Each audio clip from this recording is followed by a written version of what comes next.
చూడండి, దేవుని ర్యాప్చర్ కొరకు సంఘం సిద్ధపడాలి, పెళ్లి కూతురు సిద్ధపడకుంటే ప్రభు రాకడ ఆలస్యం అవుతుంది. కానీ ఇప్పుడు అన్ని అన్ని కార్యాలు నెరవేరే అన్ని సైన్స్ అయిపోయినాయి.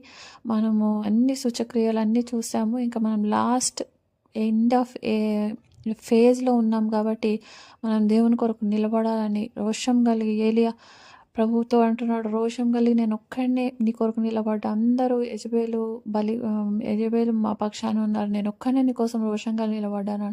అలాంటి రోషం కలిగిన క్రైస్తవులను ప్రభువు ఈ అంత్యకాలంలో తన కొరకు ఏర్పరచుకున్నాడు, నిలబెట్టుకోబోతున్నాడు. కాబట్టి మనల్ని మనం సిద్ధపరచుకుందాము. చిన్న పాపాలు, పెద్ద పెద్ద పాపాలు అన్నీ విడిచిపెట్టి యేసయ్యలో రక్షణలో ముందుకు సాగడానికి ప్రభు సహాయం చేయనుగాక. ఇదే మన హై కాలింగ్ ఇదే.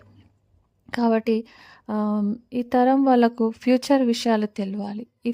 ఈ అంత్యకాలంలో ఉన్న వాళ్ళు అయ్యో ఇది ఏముంది, అంతా నాశనం అయిపోతుంది, ఇంకేంది బతికి ఏం లాభం, ఏదో తిని తాగి చనిపోదామని చాలామంది అనుకుంటుంటారు. కానీ వాళ్ళకు రాబోయే లోకం గురించి ఆశను పుట్టించాలి. వాళ్ళకు మనమే నిర్దేశం చేయాలి. లేదు, ఈ పరిస్థితులు ఇలా ఉంటాయి, అయినా కూడా ధైర్యంగా ఉండాలి. ఎందుకంటే ప్రభువు మనకు ఒక నూతన పరలోకాన్ని మన కొరకు ఇవ్వబోతున్నాడని సువార్తను ప్రభు పక్షాన మనం అందరికీ ప్రకటించాలని ప్రభువు తెలియజేస్తున్నాడు. 2 కొరింథీ 5:2 చూద్దాము. మనము దిగంబరులము కాక వస్త్రము ధరించుకొనిన వారముగా కనబడదుము. కాబట్టి పరలోకము నుండి వచ్చు మన నివాసము దీనిపైని ధరించుకొనని అపేక్షించుచు దీనిలో మూలుగుచున్నాము అని వారికి తెలియచేయాలి. మనము చనిపోతే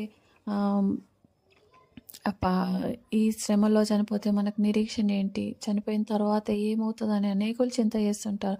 కానీ మనం చెప్పాలన్నట్టు వాళ్ళకు, మనము ఈ దేహాలను విడిచిపెట్టి ర్యాప్చర్లో ఒక నిమిషంలోనే మహిమ దేహాలు ధరించుకుంటాము, పరలోకానికి వెళ్ళిపోతామని మనం ప్రజల్లోకి ఆశను పుట్టించాలంట.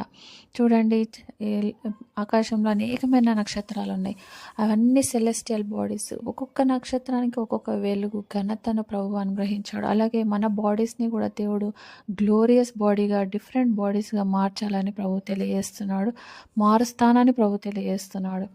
ఆదాము అవ్వ దేవుని చిత్తాన్ని నెరవేర్చలేకపోయారు, దేవుని చిత్తం మాత్రం మారలేదు. సాతాను కూడా మార్చలేడు. ఎందుకంటే మనకు ప్రభు ఒక మాస్టర్ ప్లాన్ చేశాడు. 6000 సంవత్సరాల నుంచి ప్రభు ఆ పని చేస్తూనే ఉన్నాడు. ఇంకా మనము కొత్త మిలీనియంలో మనము ఆ పనిలో భాగస్థులం అవుతాము. మనమే ఆ లాస్ట్ జనరేషన్.